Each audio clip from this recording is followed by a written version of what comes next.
Бүгін Абайдың 17-ші сөзін оқимыз. Қайрат, ақыл, жүрек үшеуі өнерлерін айтысып, таласып, ғылымға жүгіріпті. Сонда Қайрат айтыпты: ей ғылым, өзің де білесің, дүниеде еш нәрсе менсіз кәмелетке жетпейді. Сонда ақыл айтыпты: дүниеге не ақыретке не пайдалы болса, не залалды болса, білетұғым менсіз өздері неге жарайды депті. Жүрек айтыпты: мен адамның денесінің патшасымын, қан менен тарайды, жан менде мекен қылады, менсіз тірлік жоқ.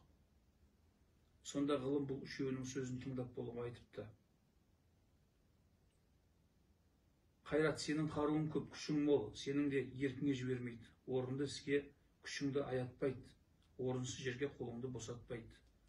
Осы үшеуің басыңды қос, бәрін де жүрекке билет деп ұқтырып айтушының аты ғылым екен. Осы үшеуің бір кісіде менің айтқанымдай табылсаңдар, табанның топырағы көзге сүртерлік қасиетті адам сол.